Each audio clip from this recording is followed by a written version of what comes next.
de cultuarmos a Deus. Amém. E é bom ver os irmãos aqui conosco, participando juntos deste culto.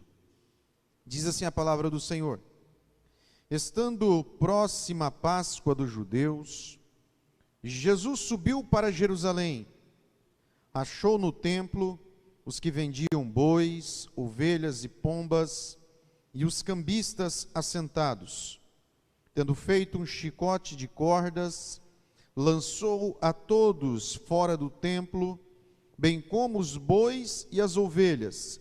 Espalhou o dinheiro dos cambistas, derrubou as mesas e disse aos que vendiam pombas: tirai daqui estas coisas, como ousais transformar a casa de meu pai em mercado? Seus discípulos lembraram-se de que está escrito: o zelo da tua casa me consome. O zelo da tua casa me consome. Deus, desde que Ele criou o mundo, que o mundo caiu, através de Adão e Eva, Deus trabalhou com o mundo, mas chegou um tempo que Deus foi trabalhar com uma nação. Gênesis capítulo 12, Deus ele chama Abraão, e a partir de Abraão surge uma nação. Esta nação servia a Deus, e o propósito de Deus fosse que, através da nação de Israel, o mundo conhecesse Deus. E quando Deus, então, trabalhou com esta nação, Deus estabeleceu uma adoração centralizada. Hoje não. Como Jesus disse em João 4 para a samaritana, os verdadeiros adoradores adorarão o Pai em espírito e em verdade. Hoje é assim, em espírito e verdade. Mas, antes de Cristo, com a nação de Israel, existia uma adoração centralizada. Então Deus deu o modelo de um templo, né? E esse templo era como a morada de Deus na terra. A presença de Deus, então, ficava naquele templo. O templo tinha lá no lugar, no último cômodo, no último espaço, o lugar santíssimo, onde a presença de Deus habitava em cima do propiciatório, em cima da arca. O propiciatório era a tampa da arca, né? Então o templo tinha lá no lugar santíssimo, mas tinha também um lugar santo, onde os sacerdotes faziam o seu serviço. Tinha os átrios, a entrada do templo, onde ficava ali o altar de bronze, onde era feito sacrifício de animais, a bacia, onde lavavam as mãos, os pés. Então esse era o templo. Então a presença de Deus habitava ali. Então existia uma ordem que todo judeu, isso era uma ordem, todo judeu do sexo masculino, ele deveria 3 vezes ao ano ir para Jerusalém adorar o Senhor. Salmos como o Salmo 84, o Salmo dos peregrinos, daqueles que iam até Jerusalém adorar o Senhor, em 3 períodos de festa: a festa da Páscoa, a festa do Pentecostes e a festa dos tabernáculos. Todo judeu homem, era obrigado a ir adorar o Senhor. Para vocês, não faz parte dessa mensagem, mas para vocês terem uma ideia de como Jesus era fiel. Os judeus queriam prender e matar Jesus. E eles ficavam esperando o quê? Ele vai vir à festa, porque ele é um judeu. Então ele vai vir à festa adorar a Deus, e aqui a gente vai prender. Eles sabiam que por causa da fidelidade de Cristo, Cristo não deixaria de ir à festa, porque era uma ordem que tinha. Mas se Jesus fosse à festa, ele seria morto, ele seria preso e morreria. Então outra pessoa qualquer ficaria fugitivo, foragido. Mas Jesus não, ele era fiel. E eles sabiam que por causa da fidelidade dele, ele ia aparecer na festa. Tanto é que Jesus foi à festa da Páscoa, e naquela festa ele morreu. Sabendo que ele morreria, mesmo por causa da sua fidelidade, ele foi até aquela festa. Então, eles iam ali para adorar o Senhor. Então, através do povo de Israel, as nações deveriam conhecer a Deus. Então, alguns gentios, o que eram os gentios? Eram aquelas pessoas que não eram judeus. Quem não era judeu era chamado de gentio. Então, os gentios, alguns começavam a gostar da nação de Israel, da religião judaica. E eles queriam fazer parte daquela religião. Então, alguns se convertiam ao judaísmo. Quando a pessoa ela se convertia ou ela admirava a nação de Israel, praticava algumas coisas da religião de Israel, a pessoa era chamada de temente a Deus. Então, quando você vê na Bíblia, havia um homem temente a Deus, é um homem que não era judeu, mas um homem que admirava e praticava algumas coisas da nação de Israel. Agora, quando falava assim, havia um prosélito, era uma pessoa que não era judeu, era um gentio, mas ele entrava de cabeça, vamos assim dizer, na nação de Israel, e ele praticava até a circuncisão. Então ele era chamado de prosélito. Mas essas pessoas que eram gentios, eles não podiam entrar no templo. Eles não podiam entrar. Então, o templo tinha um pátio interno e um pátio externo. E tinha um muro que dividia o pátio interno do pátio externo. E nesse muro tinha as inscrições, os dizeres para os gentios. Ou seja, você não pode entrar aqui no pátio interno, porque se você entrar, você vai ser morto. Então ele não podia entrar naquele lugar. E nesse pátio externo, onde ficavam os gentios, aqueles que não eram judeus, nesse pátio externo, o que os judeus fizeram? Os judeus colocaram ali um mercado, porque as pessoas vinham de fora para adorar a Deus na Páscoa, no Pentecostes, no Tabernáculos, e eles tinham outros dinheiro, outras moedas, e só era aceita a moeda que a nação de Israel considerava. Outras moedas para eles eram dinheiro sujo, não podia entrar no templo. Então eles colocaram ali cambistas para converter essas moedas.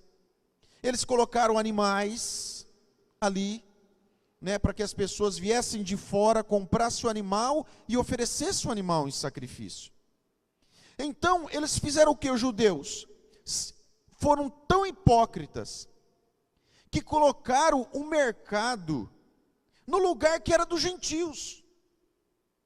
Então os gentios não podiam nem entrar para o pátio interno, só podia ficar no pátio externo, porque se entrasse no pátio interno, eles morreriam. E eles só ficavam no pátio externo. E nesse pátio externo, ainda no lugar que era deles, que não tinha nada, não tinha altar, não tinha nenhum móvel, nenhum objeto, não tinha nada. Tinha só uma placa no muro falando, se você entrar, você vai morrer. Ainda naquele lugar que não tinha nada, colocaram um mercado. Colocaram um lugar para cambistas. Sujaram o lugar que já não tinha nada, que era o lugar dos gentios. Agora você vê o amor desse povo de Israel, da nação naquela época, pelos gentios, por aqueles que não eram judeus. Então, quando nós temos esse entendimento, nós compreendemos o que Jesus fez. Aqui é o início do ministério de Jesus na terra, que João escreve. Mas essa passagem da purificação do templo também está no final do ministério de Jesus. Jesus fez isso 2 vezes, a Bíblia fala. Então, no início do ministério, Jesus purifica o templo. No final do ministério de Jesus, quando ele faz a entrada triunfal em Jerusalém, e ele vai ser morto e crucificado, ele também purifica o templo. Então, essa passagem você vai encontrar em João 2, que é o início do ministério terreno de Jesus, e no final do ministério terreno de Jesus, você vai encontrar também a purificação do templo. Em Marcos 11, Lucas 19, Mateus 21 também, se não me engano. Você vai encontrar essa mesma passagem. Então, o que Jesus ele está fazendo aqui? Ele está purificando o lugar que era dos gentios. Ele está limpando o lugar que era permitido aos gentios chegarem. Então ele faz essa purificação. Agora, olha só como que Jesus é maravilhoso. Quando nós lemos essa palavra, dá a entender de uma ira de Deus. Mas a ira de Jesus aqui não é contra as pessoas. A ira de Jesus aqui é contra algo que estava no lugar dos gentios, que estava poluindo, sujando o lugar que era permitido aos gentios chegarem. Então, isso que ele faz não é um ato de ira em relação ao ser humano, mas é um ato de amor. Amém? Um ato de amor. Essa é, desde o início do ministério terreno, até o fim do ministério terreno de Jesus, ele faz essa purificação do templo. Agora olha só, mas existia um muro que não era permitido o gentil ter acesso. Agora Jesus ele morre na cruz do Calvário, como o Alisson falou aqui. Você vai entender essa palavra, eu estou na introdução ainda. Quando Jesus morre na cruz do Calvário, Efésios capítulo 2, versículo 14. A Bíblia fala que essa parede de separação entre os gentios e judeus, Jesus desfez com a morte dele na cruz do Calvário. A parede que separava os gentios dos judeus, essa parede foi desfeita através da morte de Jesus na cruz. Então não simplesmente quando ele veio à terra, ele purificou o lugar dos gentios, mas existiu uma parede que impedia os gentios, que somos nós, de chegarmos até a presença dele.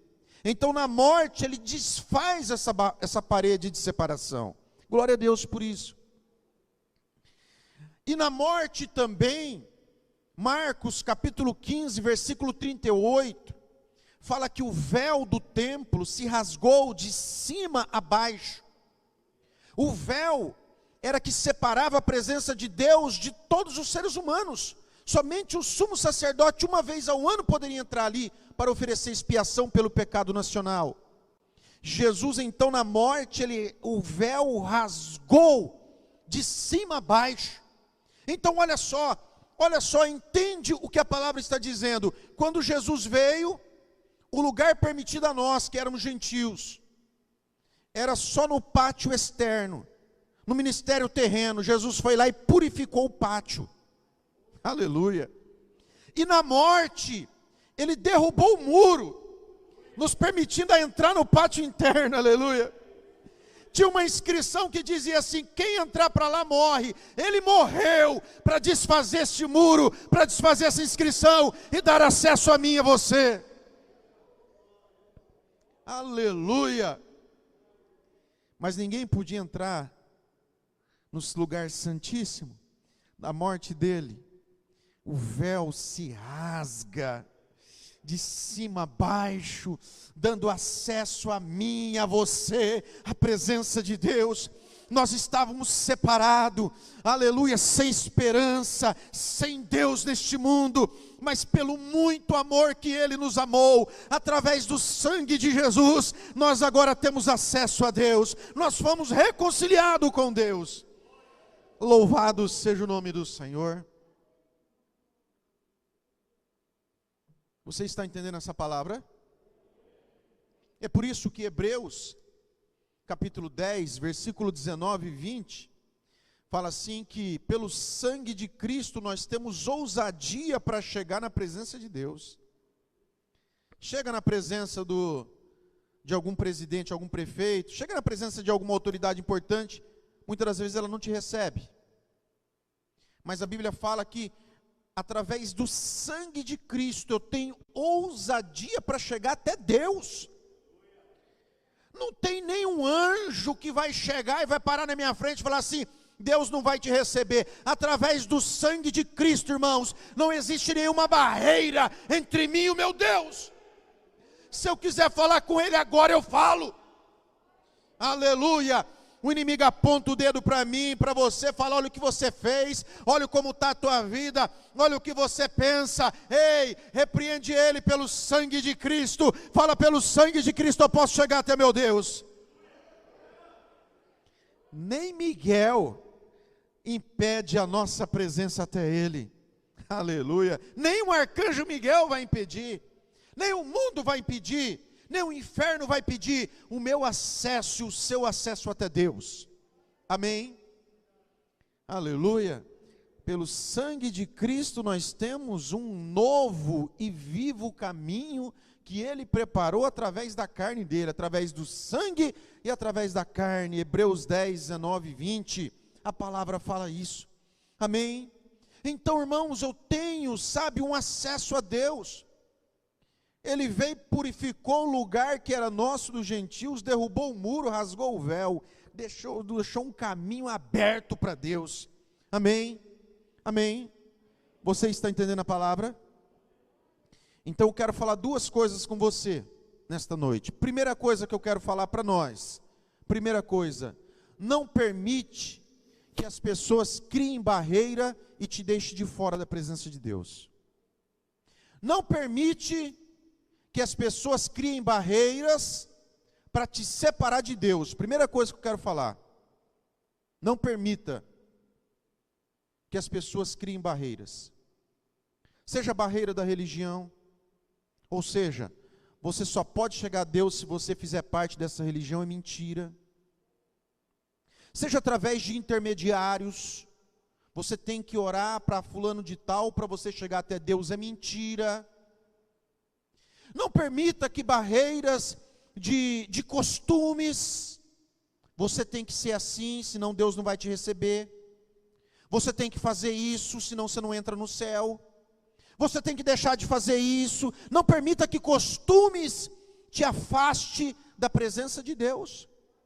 Não permita que pensamento de confusão da cabeça de pessoas te separe e te coloque para fora da presença de Deus. Não permita que nada venha separar você de Deus. Não permita. Porque no dia que você permitir que uma barreira te separe de Deus, você estará dizendo: o sacrifício de Cristo não vale nada para mim. No dia que nós permitimos que as pessoas coloquem uma barreira e nos deixem para o lado de fora, nós estamos dizendo assim: o sacrifício de Jesus é menor do que essa barreira. Irmãos, Jesus já morreu, purificou e deixou o caminho aberto para que nada me separe, a mim e a você dele. Como Alisson falou, eu sou do meu amado e ele é meu. Não tem nada que vai me tirar. A Bíblia fala, Romanos capítulo 8, versículo 1, nenhuma condenação há para aqueles que estão em Cristo Jesus, que não andam segundo a carne, mas segundo o Espírito de Deus. Aleluia, aleluia. Jesus, ele vem, nos liberta. Aí o homem quer colocar o jugo dele em cima de mim. O sangue de Jesus tem poder. O sangue dele: não faça isso, não toque naquilo, guarde de dia, não faça assim, não faça isso, não viva assim, não corte isso, vista assim, não corte, não faça. E o sangue de Jesus tem poder. O sangue de Jesus tem poder, meu irmão. Nós temos a liberdade para servir a Cristo. Paulo foi a Jerusalém no conselho da igreja, e ele levou um grego com ele, um gentio. E Paulo falou assim: por nenhum momento, nenhuma hora, ele permitiu que aqueles judeus, do judaísmo, aqueles homens, colocassem o jugo sobre eles. Paulo falou assim: nem por uma hora eu permiti que a minha liberdade em Cristo fosse cortada, fosse censurada, por causa desses religiosos carnais. Não permita que o céu seja roubado de você, por causa de pessoas e conceitos errados. Não permita que as pessoas tirem o céu do seu coração, tirem a presença de Deus da tua vida, por coisas que não são dele. Poderia comentar e falar de diversas barreiras que existem, que tentam nos separar de Deus. São muitas, mas você é espiritual e você sabe que tem muitas coisas que tentam nos tirar a presença dele. Amém? Então, primeira coisa é isso. Não permita que as pessoas coloquem um muro e te deixem para o lado de fora. Amém? Segunda coisa que eu quero falar. Você não crie muro e te deixa você mesmo para o lado de fora. Outra coisa é isso.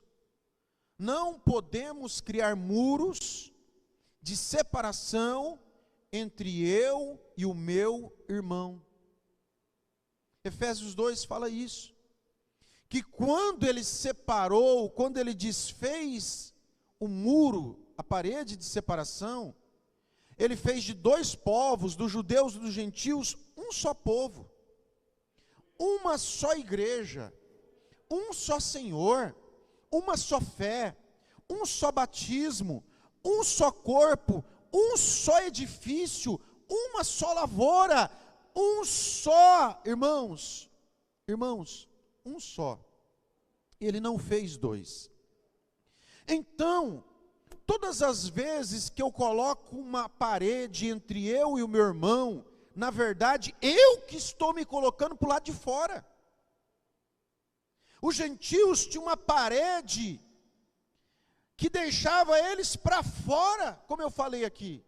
Então, quando eu crio um obstáculo entre eu e o meu irmão, na verdade, eu estou me colocando para o lado de fora.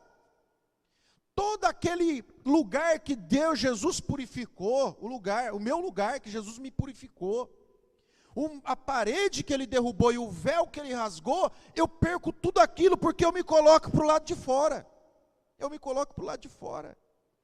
Ah, mas você sabe o que é, pastor? Eu coloquei este muro, é por causa da sujeira do irmão, meu irmão.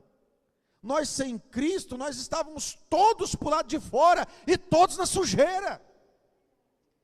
Aonde que ficavam todos aqueles animais cambistas, onde ficavam tudo aquilo, era o nosso lugar. Nós todos estávamos sem Deus, todos nós estávamos para o lado de fora, todos nós estávamos mortos, nós estávamos sujos, o pecado havia sujado a nossa vida. Jesus nos purificou e nos permitiu um livre acesso e nos tirou daquele lugar de sujeira. Então, quando eu olho, irmãos, a sujeira do meu irmão, a sujeira do meu irmão, a sujeira da minha irmã, eu estou esquecendo de certo de onde que Jesus me tirou, porque Ele me tirou de lá. Eu não vim do pasto verdejante, do Salmo 23, não foi de lá que Jesus me tirou. Jesus me tirou do charco, do lodo.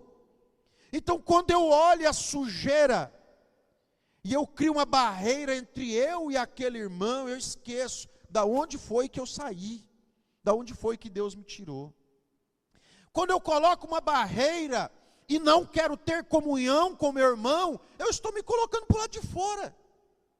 Estou me colocando. Jesus, ele veio ao mundo, sofre tanto na cruz do Calvário, purifica o caminho, purifica, abre o meu acesso a Deus, e de repente, irmãos, eu crio uma barreira entre meu irmão. Eu crio uma barreira entre mim e a igreja. Eu crio uma barreira entre o meu ministério e o outro ministério, entre a igreja que eu congrego e entre a igreja que a pessoa congrega. Irmãos, tudo isso daí é carnalidade pura. Tudo isso daí é falta de espiritualidade, é falta de nós lembrarmos da onde Jesus nos tirou. É falta, irmãos, de nós lembrarmos que é só um povo, que só existe um céu, que lá no céu não vai ter divisão, que lá no céu não vai ter muro, que lá no céu não vai ter barreira, meu irmão. Aleluia! Quando eu crio barreiras de comunhão, eu me coloco para o lado de fora. E aí, irmãos, se eu estou para o lado de fora, eu estou longe da presença de Deus. E se eu estou longe da presença de Deus, eu fico cego. Eu viro, irmãos, carnal, e eu não consigo enxergar mais, eu não consigo pensar mais, eu não consigo entender mais. A única coisa que eu consigo ver é uma parede, é um muro, é um obstáculo na minha frente. É só isso que eu consigo enxergar. Eu não tenho mais visão espiritual. Eu não tenho mais a presença, porque a presença ficou longe. Eu não tenho mais amor, porque isso acabou, porque isso ficou longe. Então, irmãos, tudo que eu crio entre mim e um irmão, entre mim e uma igreja, entre mim e um ministério, me tira fora da presença de Deus. É uma verdade da palavra de Deus. É uma verdade. Mas, pastor, então o que eu faço? Se você criou um muro, você ficou para o lado de fora já. Primeira coisa, pedir para Jesus te purificar. Porque foi a primeira coisa que ele fez. Ministério terreno. Ele purificou o lugar onde os gentios estavam. Então, se você criou um muro, primeira coisa, você tem que permitir que Jesus purifique a sua vida novamente. Esse chicote não é para os gentios, esse chicote é para aquilo que sujava o lugar dos gentios. A ira de Deus não é contra as pessoas, mas é contra o pecado que envolve as pessoas. Se você colocou esse obstáculo, agora peça para Jesus purificar a tua vida em primeiro lugar. Primeiro, purificação do lugar onde nós estamos, a minha vida do jeito que eu estou vivendo. Segunda coisa, peça para Jesus e clame pelo sangue, para que Ele derrube a barreira que você mesmo criou, para que Jesus venha tirar dos nossos corações toda a barreira de inimizade, de ciúme, de rancor, como foi pregado aqui quinta-feira. Terça e quinta-feira, as mensagens estavam na mesma direção e na mesma direção de hoje, porque o Espírito Santo é o mesmo, é Ele que opera, é Ele que opera. Mas clame pelo sangue e comece então a pedir para Jesus, para derrubar, para desfazer as barreiras, para tirar os obstáculos. É coisa às vezes tão pequena. Quando a gente estiver lá em cima no céu, né, um dia nós estaremos lá, irmãos, lá de cima, quando lá de cima a gente olha para esse mundo aqui, a gente vê que o mundo é tão pequeno. Lá do espaço, eles veem a terra é tão pequenininha lá do espaço. Agora imagina lá do céu, a terra é tão pequena. Agora se esse mundo que a gente vive é tão pequeno, visto lá de cima, imagina esse probleminha, que separa eu do meu irmão. Essas coisas de ministério, essas coisas de religião, essas coisas, você sabe, essas sujeiras, essas coisas baixas, isso é tão pequeno. João Batista falou em Mateus capítulo 3, sobre o ministério de Jesus Cristo, falou assim: eu batizo com água, mas alguém vem após mim, ele tem na mão a pá. Ele batiza com o Espírito Santo e com fogo, na mão dele ele tem a pá, ele limpa a eira, ele queima a palha e ajunta o trigo, no celeiro. Este é o propósito da vinda e do ministério de Jesus, irmãos, é queimar a palha e juntar o trigo. Quem é o trigo? Somos nós. Quem é a palha? São aquelas sujeiras. A palha é aquela sujeira que estava impregnada no trigo. A palha era aquela casca por fora do trigo que tirava a essência, que ofuscava, que não deixava a essência aparecer. Jesus, ele veio para tirar a palha, aquilo que tira a essência de Deus da minha vida, aquilo que tira a essência de Deus da tua vida, isso é palha. Jesus, ele tem na mão a pá, e ele quer pegar essa palha e queimar no fogo. Aleluia, glória a Deus. Os judeus assustaram quando eles viram Jesus entrando no templo, expulsando os cambistas, os animais, os mercadores. Aleluia, eles espantaram. Mas Malaquias havia falado isso, Malaquias capítulo 3, versículo 1, 2 e 3. Malaquias falou assim: de repente virá o Senhor ao templo, e quem suportará o dia da tua vinda? Porque a vinda dele é como o fogo do ourives, e como o sabão do lavandeiro, e ele assentar-se-á como fundidor e purificador de prata. Purificarão os filhos de Levi, como se purifica o ouro e a prata. Malaquias falou: de repente virá o Senhor a seu templo, e a vinda dele será como o fogo do ourives, e como o sabão dos lavandeiros. De repente, quando começa o ministério terreno de Jesus, quando começa o ministério terreno, João está escrevendo: de repente Jesus veio ao templo, pegou um chicote e começou a purificar o templo. Aleluia, aleluia, aleluia. Ele fez isso na primeira vinda. Por quê? Porque a segunda vinda dele também vai ser de repente. A volta de Jesus vai ser de repente. E quando ele voltar na segunda vinda, ele não voltará para purificar, não. Ele voltará para buscar quem já está purificado. Ele voltará para pegar o trigo, meu irmão, e juntar lá no celeiro celestial. Ele voltará para buscar as pratas escolhidas, os ouros escolhidos, meu irmão. A segunda vinda é para buscar os purificados. Quem vai ficar de fora? A escória, a palha, a sujeira. É por isso, irmãos, enquanto a segunda vinda dele não vem, eu tenho que lavar as minhas vestes e branquear no sangue do Cordeiro. Aleluia. Eu tenho, irmãos, aleluia, que ser purificado por Ele, ser santificado por Ele, ser consagrado por Ele. Ele me ama, mas Ele abomina o pecado na minha vida. Ele não quer me queimar, não. Ele quer me queimar. Queimar é o pecado em nós. Ele quer queimar é a palha em nós. Ele quer tirar a escória em nós, irmãos. É isso que Ele quer fazer.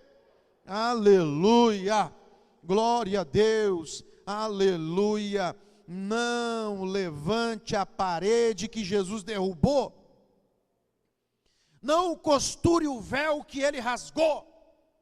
Não suje o lugar que Ele purificou. Aleluia.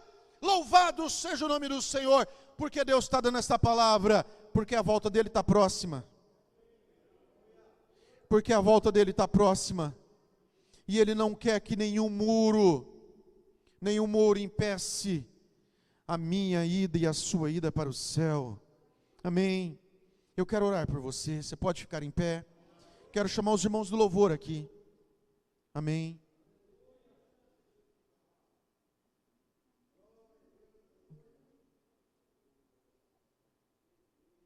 Glória a Deus. Feche os teus olhos. Eu quero orar por você. Você sabe, Cristo nos libertou para que de fato nós sejamos livres. Ele nos libertou para que nós sejamos livres. Como é gostoso viver a liberdade de Cristo. Como no Salmo 126, quando o povo saiu do cativeiro, eles falaram assim: nós estávamos como aqueles que sonham. Você sabe quando você tem aquele sonho bonito, bonito, bonito, e você acorda, o sonho já passou, né?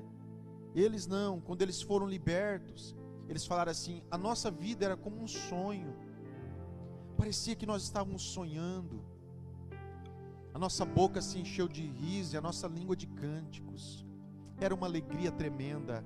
Esta é a alegria de servir a Deus, esta é a alegria de quem está livre. E às vezes você sonha com aquela pessoa que às vezes até morreu, você sonha com ela, e de repente um sonho tão bonito, tão gostoso, você acorda, aí você vê que é só um sonho, que aquela pessoa não está viva. Mas um dia, se nós chegarmos àquele lugar, lá no céu onde aquela pessoa está, naquele lugar, irmãos, nós vamos reencontrá-la, aleluia, lá nós vamos abraçá-la novamente, aleluia. Glória a Deus, louvado seja o nome do Senhor. A vida cristã, irmãos, ela tem luta, ela tem desafio, ela tem dificuldade. E se ela já tem tudo isso, para que eu vou criar mais muros? Para que eu vou criar mais obstáculo? Para que eu vou colocar barreira entre mim e meu irmão? Para que eu vou permitir essas barreiras que me atrapalham? O sangue de Jesus tem poder. Eu sou livre em Cristo Jesus. Eu sou livre em Cristo Jesus. Eu sou livre em Cristo Jesus, aleluia. Quando esse ministério foi surgir, eu estava no monte, Deus tomou um homem em profecia, ele chegou e falou assim: hoje eu quebro os grilhões que prendiam o teu ministério, o homem não te prende mais. Como é bom ser livre, como é bom ter liberdade ministerial, como bom é ter comunhão com o irmão.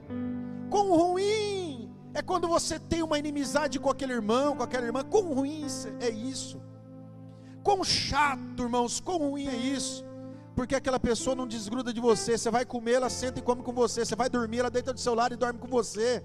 Você vai trabalhar, ela trabalha com você. Quando você tem uma inimizade com aquela pessoa, ela fica ali. Aquilo é um terror, mas o sangue de Jesus tem poder. Salmo 133, quão bom e quão suave é que os irmãos vivem em união. É como óleo precioso. É o salmo que o Ednelson reconciliou há uns 18, 19 anos atrás. Reconciliou na pregação do Salmo 133. Vem cá, evangelista Ednelson, orar. Aleluia. Louvado seja o nome do Senhor.